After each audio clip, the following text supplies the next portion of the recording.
Greetings, friends. It's me, Wayman, and this is a video on Job, chapter 31. And what's interesting here is I'm going to be reading this text out of the book Job by Marvin Pope. It's the Anchor Bible commentary right here. And Pope is professor of Northwest Semitic languages out of Yale University, and here he's done some textual criticism, and in the book of Job everything seems to be kind of mixed up at points and very confusing, and it seems that things are out of order in the text, in the placement of the text in the order of things that happen.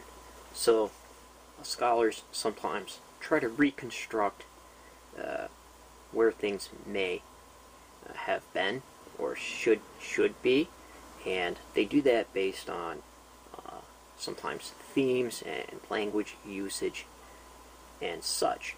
So here in the text Job 31, I'm going to read this. This is Job 31, and if you get a highlighter and you get Pope's book, you could go through Job and kind of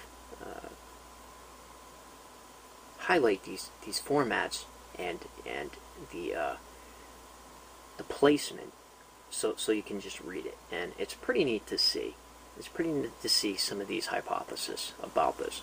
And also, as I read this, think about the 40 Confessions of Matt out of the Hebrew book of the Egyptian Book of the Dead. Almost said Hebrew, but Egyptian Book of the Dead. The 40 Confessions. Here in Job's final oath, he says, if I have.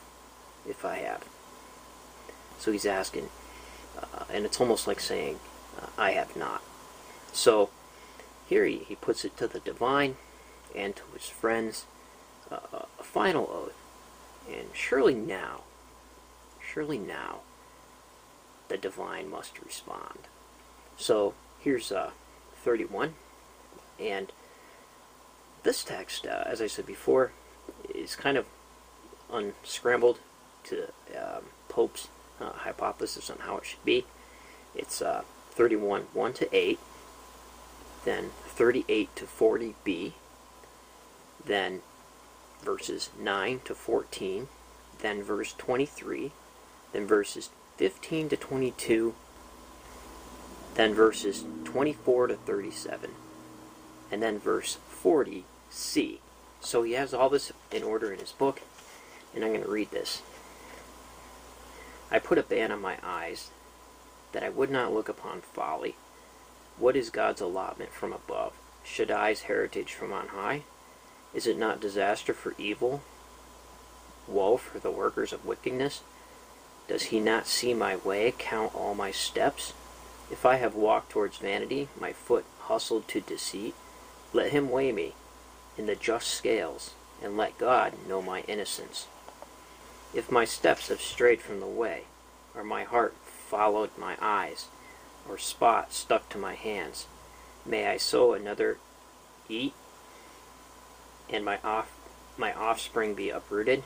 If my land cried out against me, or its furrows wept together, if I ate its yield without paying, or snuffed out the life of the tenants, instead of wheat let thistles grow, instead of barley weeds.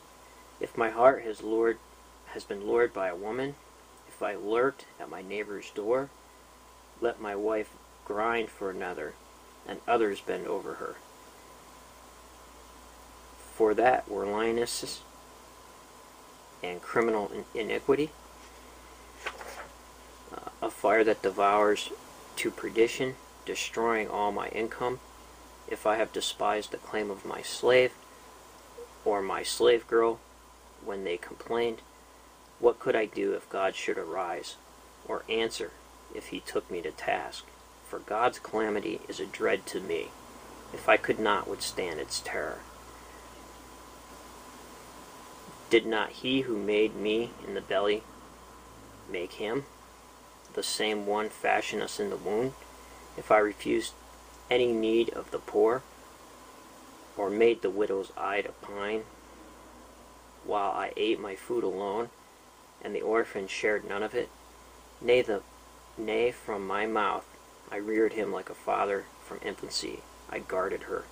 If I saw one dying for the lack of clothing, a poor man with nothing to cover him, if his loins did not bless me, warmed by the fleece of my sheep, if I raised my hand against the orphan, when I had the advantage in the gate, let my shoulders drop from its socket, my arm be wrenched off above the elbow.